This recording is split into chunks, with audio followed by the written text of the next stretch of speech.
Hey friends, my name is Vivek. आज की particular video में हम बात करेंगे दोस्तों इकोनॉमिक्स के बारे में, जो कि एमबीए इंटरव्यू में काम आने वाला है। We have already covered finance, marketing and we will be moving ahead to capture the section of what Vivek, section of what Vivek, tell me in brief. I really want to understand that is section of economics, microeconomics, macroeconomics, और exactly इसमें कैसे work करता है। macroeconomics is the killer means what you से। अगर नहीं आता है तो छोड़ दो भाई, एम बी अंडरस्टैंड नहीं होगा तुमसे।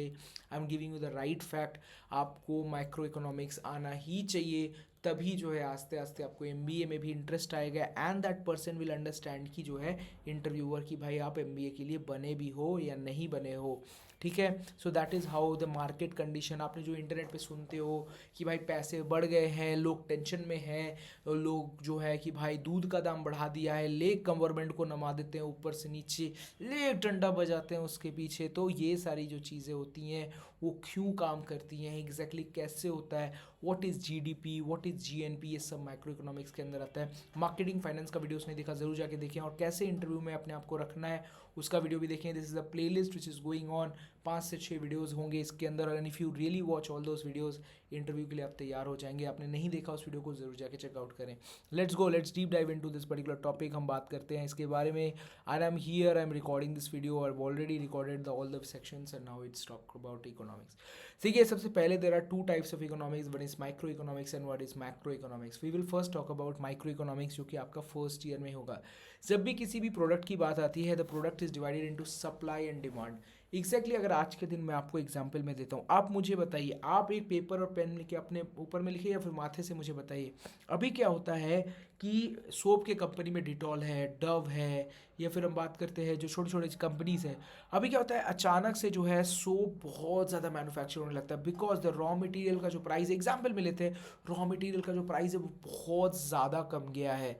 ठीक है, और बहुत ज़्यादा सोप बना रहे पा रहे हैं कंपनीज, वो सोच रहे हैं भाई मेरे पास तो 50 लाख यूनिट है, मैं 1 करोड़ यूनिट बनाऊंगा। वो क्या करेंगे, जब 1 करोड़ वो यूनिट बनाएंगे, डिमांड तो उतना है नहीं, लोग उतना लेना नहीं चाहते। आपने देखा होगा आम वाले मार्केट में, आम में क्या होता है, जब शुरुआत में आम आती है तो आम ही कम आता है। आम का दाम होता है 80 रुपये पर किलो, पर जैसे ही आम का सीजन बीच में घुसता है तो आम एकदम धड़धड़ा के गिरने लग जाता है मार्केट में। पर क्या आम उतने ही लोग खाते हैं? अगर खाते तो यार 80 रुपये ही किलो होता ना आम का। आस्ते आस्ते तो लोग कम करना शुरू कर देते हैं, तो फिर वो गिरते गिरते कितने में, 30 रुपये किलो पे आ जाता है। तो इट्स टोटली जो है डिमांड एंड सप्लाई का गेम होता है। जितना ज़्यादा हाई सप्लाई है पर डिमांड अगर कम है तो आपके प्राइजेस गिरेंगे, क्योंकि प्रोडक्ट ज़्यादा है, खरीदने वाले कम है, तो प्राइस कम करके जो है ज़्यादा से ज़्यादा लोगों तक पहुंचना है। बट अगर जो है सोचिए डिमांड बहुत ज़्यादा है, सभी को आईफोन चाहिए, तो क्या आईफोन का दाम कम रहा है? नहीं कम ना चाह रहा ना। अब आस्ते आस्ते अगर लोग आईफोन खरीदना बंद कर दें तो क्या होगा? तो प्रोडक्ट बहुत ज़्यादा बढ़ जाएगा मार्केट में। अब क्या होता है मैं आपको बताता हूँ, ये भी आपको बड़ा गलत एग्जाम्पल दे दिया मैंने, आपको डिमांड समझाने के लिए छोटा एग्जाम्पल देता हूँ। सब्जी के मार्केट, राइट, सबको जो होता है जब पूजा होती है, कोई पूजा पाठ होता है, तो फूल की बहुत ज़रूरत होती है, फूल का बहुत ज़रूरत होता है।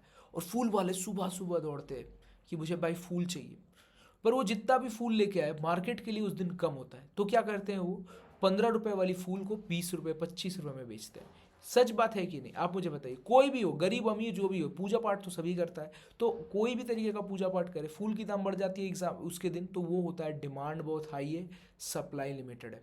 राइट, अगर उस दिन बहुत ज़्यादा सप्लाई होता तो फिर भी दाम वहीं रह जाती। तो this is what you need to understand, consumer behaviour as an individual, as a group. देखिए बहुत ज़्यादा हो जाता है कंज्यूमर का क्या बिहेवियर है किसी प्रोडक्ट के खातिर। अगर मैं आपको बताऊं, कोलकाता एज अ सेक्शन मिठाई की बहुत ज़्यादा जो है कंज्यूमर की, अच्छा लगता है उनको मिठाई, मिठाई पसंद है। मैं भी मोटा हो जा रहा हूँ मिठाई खा खा के कोलकाता में रह के।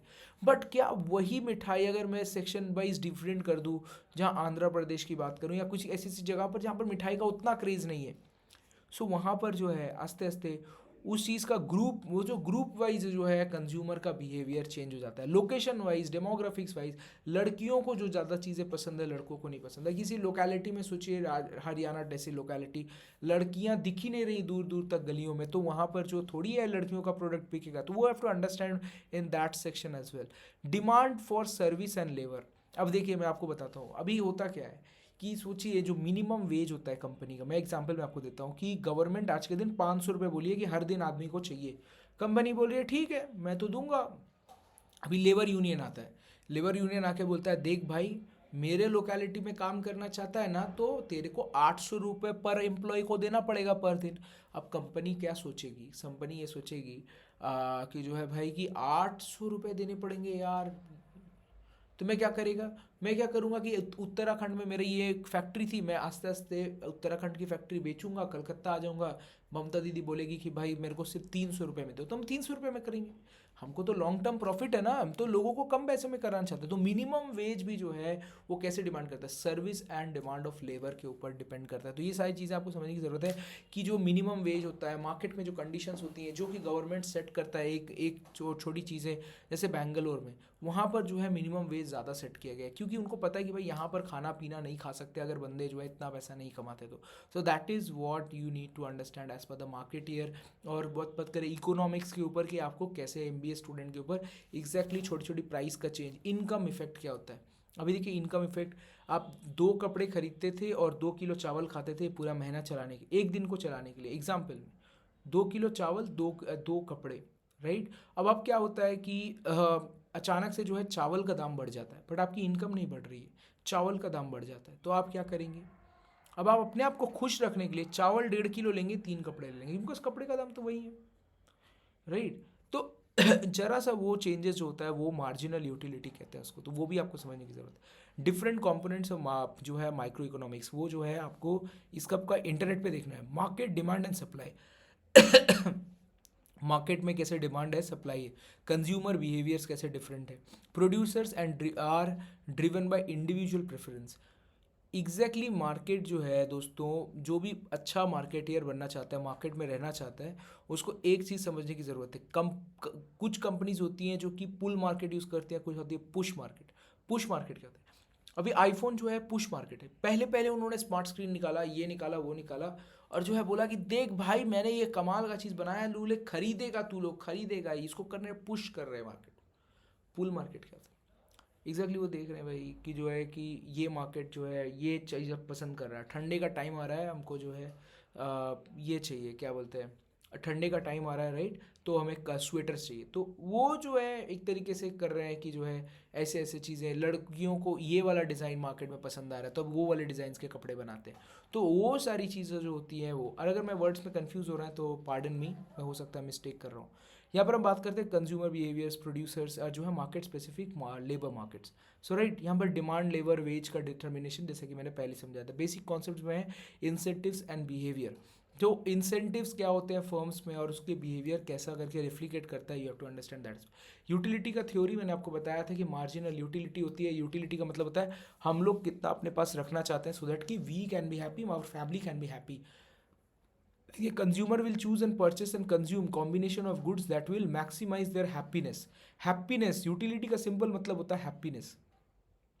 प्रोडक्शन थ्योरी, यहाँ पर देख सकते हैं the study of production, production किस तरीके से डिपेंड करता है इनपुट्स एंड आउटपुट्स के ऊपर, और कुछ में प्राइस थ्योरी। अब देखिए प्राइस क्या चीज़ है, price is an indicator in market.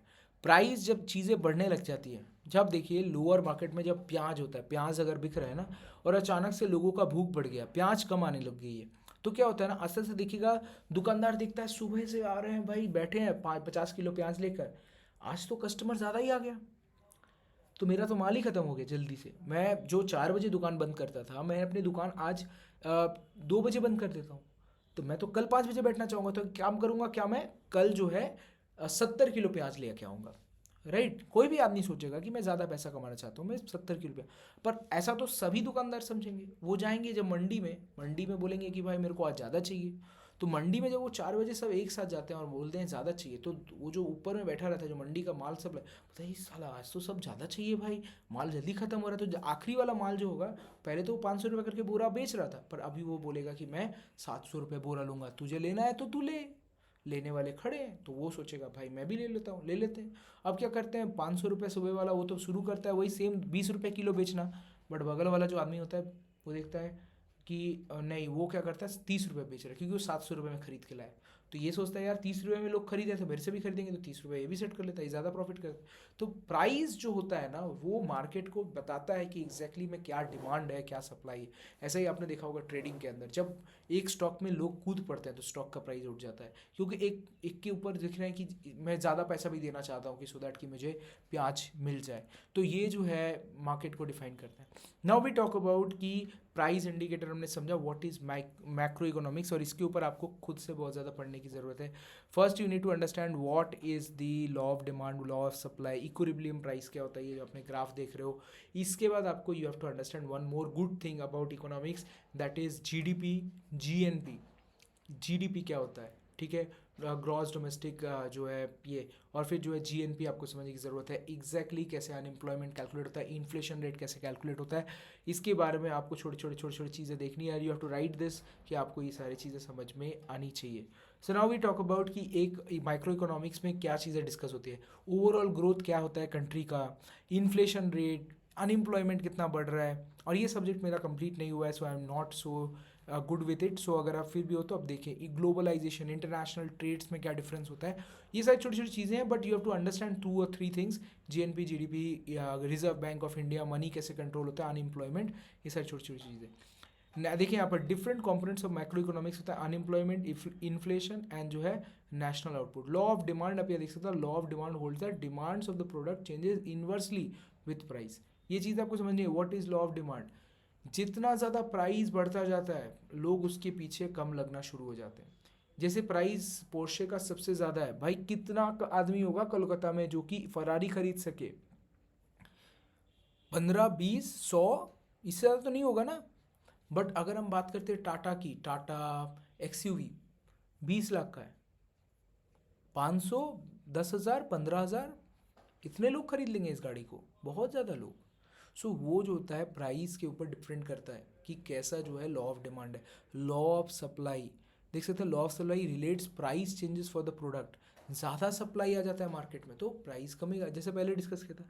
Equilibrium, आप देखिए लॉ एंड ये जो है डिमांड, दोनों को इक्विलिब्रियम करके मार्केट पे रखा जाता है। वाई, देखिए अब जो है कि मैं तो बहुत ज़्यादा प्रोडक्ट बना रहा हूँ, इतना ज़्यादा ही बना दे रहा हूँ कि मार्केट जो है बोल रहा है भाई साहब ये तो इतना ज़्यादा पड़ा हुआ है, कोई ख़रीदने के लिए नहीं है, मैं तो चमन्नी दे के खरीदूंगा। अरे भाई मैंने बनाया ही 10 रुपये का प्रोडक्ट है, तू चमन्नी देगा मुझे, या फिर तू 1 रुपये में खरीदेगा तो मुझे कितना लॉस होगा। तो मैं देखता हूँ मार्केट में क्या डिमांड है, उसी हिसाब से मैं प्रोड्यूस करता हूँ कि सो दैट कि मैं 12 रुपये में बेच के करीब 2 रुपये प्रॉफिट मिनिमम बनाऊँ। बट क्या आप इसे वेजिटेबल्स में देख सकते हैं? वेजिटेबल्स ऐसा काम नहीं करता ना। जैसे मैंने आपको बताया मैंगो का, मैंगो तो एक टाइम पे अपने आप को बोलेगा कि भाई मेरा हो गया, मैं अब गिरने वाला हूँ ऊपर से, मैं थक गया हूँ, मैं ऊपर रह के थक गया हूँ, मुझे नीचे गिरना है। तो उसको तो कुछ कर नहीं सकते, अब वो एक ही बार में मार्केट में आ जाता है। अब वो मार्केट में आते ही क्या होता है कि प्राइस ऊपर नीचे हो जाता है। That is Y grocery market बहुत ही अनप्रिडिक्टेबल होता है, राइट। तो इन डिफरेंस कर्व आप देख सकते हैं कि एग्जैक्टली कर्व ये होता है, एग्जैक्टली देखिएगा इंटरनेट पे, मुझे इतना याद नहीं। परफेक्ट सब्स्टिट्यूट और परफेक्ट कॉम्प्लीमेंट, देखिए परफेक्ट सब्स्टिट्यूट क्या होता है, परफेक्ट सब्स्टिट्यूट होता है जैसे कि कोई भी एक प्रोडक्ट है उसका एग्जैक्टली कोई चीज़ आ गया। देखिए यहाँ पर perfect substitute are linear indifference curves, मतलब ऐसा सीधा का सीधा ऐसा कर्व हो जाएगा। इसका मतलब ये होता है कि मेरे को भाई आईफोन नहीं चाहिए, मुझे सैमसंग का ही मोबाइल पसंद है, तो टोटली डिफरेंट। और कॉम्प्लीमेंट हो गया जैसे कि complement refer to goods that can't be consumed without each other. अब ब्रेड है तो भाई मिल्क तो चाहिए, ब्रेड है तो मिल्क तो चाहिए, मिल्क का चाय चाहिए, तो वो ओवरऑल में वो चीज़ है। मिल्क का मेरे को मक्खन चाहिए या मेरे को जैम चाहिए, तो this are like perfect complements, ठीक है। प्राइस सीलिंग है, कैसा प्राइस जिसके ऊपर आप प्राइस नहीं रख सकते। एमआरपी जो कि इंडिया की तरफ से सेट किया गया है, या फिर हम बात करें एमएसपी जिसमें कि आपको इतना पैसा देना ही पड़ेगा इस पर्टिकुलर प्रोडक्ट्स के लिए। प्राइस का फ्लोर्स होता है एक ऐसा प्राइस जिससे इसका प्राइस कभी गिर नहीं सकता नीचे, that is you have to understand. Price control, sunk cost, मतलब सोचिए एक R&D, मतलब मैंने फार्मास्यूटिकल कंपनी में डॉक्टर रेड्डी हूँ, मैंने बोला है कि भाई सोचिए GSK आपको पता होगा जो कि मलेरिया की दवाइयाँ बनाती हैं, वो GSK कंपनी कहती है कि भाई मुझे मलेरिया की तो उस दवा पता है, मैं कैंसर की दवा की एक टेस्टिंग कर रहा हूँ। मैंने बहुत मेहनत की, बहुत पैसे लगा ले, बहुत सारे IITs NITs ये सब के प्रोफेसर्स को डाला, बट ये दवा कभी बनी नहीं, और बनी तो वो सही नहीं है मार्केट के लिए। तो क्या होगा, ये संक कॉस्ट है, टोटली पैसे वेस्ट हो गए, तो ये इसको कहते हैं संक कॉस्ट, और उसको कैलकुलेशन में नहीं लिया जाता है। इसको कैलकुलेशन में नहीं लिया जाता। अपॉर्चुनिटी कॉस्ट क्या होता है? अभी जो आप अपॉर्चुनिटी कॉस्ट होता है, आप एमबीए करने जा रहे हैं, राइट? सो आप जो 2 साल में किसी भी कंपनी में सोचिए आपकी 1 लाख रुपए या फिर 20,000 रुपये तनख्वाह होती है, तो 20,000 मतलब आपके 1 साल में 2,40,000, 2,40,000, 5 लाख के आसपास 4,80,000 आपका संक कॉस्ट मैंने अपॉर्चुनिटी कॉस्ट हुआ। बट अगर अब वो आप 4,80,000 रुपये जैसे ही आप जॉब ज्वाइन करते हैं 1 लाख रुपये पर मंथ का, और उसको आपने जैसे कि अभी तो आप उतना ही कमा रहे थे पर आप 12 लाख रुपये कमाते, तो आपका अपॉर्चुनिटी कॉस्ट कवर हो जाता है। तो उसे कहते हैं अपॉर्चुनिटी कॉस्ट कि आप वो इतना दोनों मैच कर रहा है कि नहीं मैच कर रहा है। यहाँ पर था gross domestic product which is the GDP. GDP में आपको यहाँ पर ये चीज़ें लिखी नहीं है। जीडीपी का जो कैलकुलेशन होता है वो आपको समझने की ज़रूरत है, जिसमें आपको पूरी कैलकुलेशन आनी चाहिए। जीएनपी के कैलकुलेशन आनी चाहिए, नेट डोमेस्टिक प्रोडक्ट का कैलकुलेशन आना चाहिए, नेट नेशनल प्रोडक्ट का कैलकुलेशन आना चाहिए। इन्फ्लेशन 2 तरीके से कैसे कैलकुलेट होता है उस चीज़ को आपको समझने की ज़रूरत है। इसके अलावा हाइपर इन्फ्लेशन क्या होता है, डिफ्लेशन क्या होता है। हाइपर इन्फ्लेशन और डिफ्लेशन आपको सिंपली बता दूँ, एक ऐसा प्राइस कि बहुत ज़्यादा ही चीज़ों का दाम बढ़ता जा रहा है, ठीक है, हाइपर इन्फ्लेशन हो गया। अब एग्जाम्पल में बताता हूँ। एग्जाम्पल में सोचिए जिम्बाब्वे।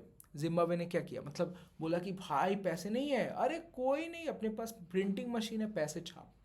तो क्या हो जाता है, सारी चीज़ों का दाम 1 लाख रुपए में एक बॉटल बिक रहा है वहाँ पर। अब डिफ्लेशन क्या होता है, डिफ्लेशन होता है कि भाई उसने अपनी प्राइस को छोड़ दिया, मतलब प्राइस का वर्थ ही चला गया, डिफ्लेशन। अब जो है डिफ्लेशन काफ़ी नीचे गिरे। तो inflation is good for the कम, मैंने इन्फ्लेशन ऐसा नहीं है कि बहुत ही बुरा है, inflation is good for the country. जितना इन्फ्लेशन बढ़ेगा जो लोगों को जॉब मिलेगी। बट एक hyper inflation is very bad, monthly prices exceed by 50%, हर चीज़ का दाम 50% से बढ़ गया, so that is not good. तो यहाँ पर जो है इकोनॉमी ऑफ स्केल समझने की ज़रूरत है कि अगर किसी भी चीज़ का क्या होता है कि हम बहुत ज़्यादा प्रोडक्ट बनाते हैं तो उस चीज़ का दाम अपने आप गिरता है। डिस इकोनॉमी ऑफ स्केल क्या होता है, डिस इकोनॉमी ऑफ स्केल होता है कि जो फर्म के एक्सपीरियंस है, देखिए डिस इकोनॉमी ऑफ स्केल में भी जो है उसका average cost of the price बढ़ता जाता है। मतलब एक तो एक लेवल आता है जहाँ पर भाई आप जितना बना रहे हो उतना ठीक है। अभी सोचिए क्या होता है, एग्जाम्पल में बताता हूँ ये कैसे ग्राफ काम कर रहा है।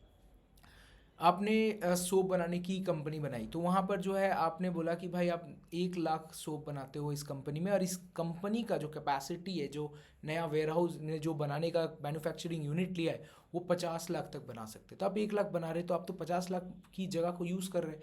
इसका मतलब आप हर एक कॉस्ट का करीब 15 रुपये का एक सोप बना रहे हैं एग्जाम्पल में। बट आप जैसे ही 50 लाख में करीब 25 लाख यूनिट बनाना शुरू करते हैं, ऑटोमेटिकली आपका प्राइस, हर एक का प्राइस गिर के आ जाता है 7 रुपये, 5 रुपये करके पर यूनिट। अब क्या होता है कि सिंस ये एक लेवल था, इतने ही लेबर थे इस पर्टिकुलर मार्केट में, बट 50 लाख तक तो अब बना सकते हैं। तो अब क्या करते हैं, लेबर अब बाहर के देशों से कहते हैं अब आओ। अब बाहर के देशों से जो लेबर आता है वो बोलता है हमको ज़्यादा पैसा चाहिए, हमको ज़्यादा पैसा चाहिए। तो आप 50 लाख यूनिट बना तो पा रहे हैं, पर आप अभी जो लेबर्स को पैसा दे रहे हैं वो डबल दे रहे हैं। तो होता क्या है, फिर आप डिस इकोनॉमी ऑफ स्केल होना शुरू हो जाता है।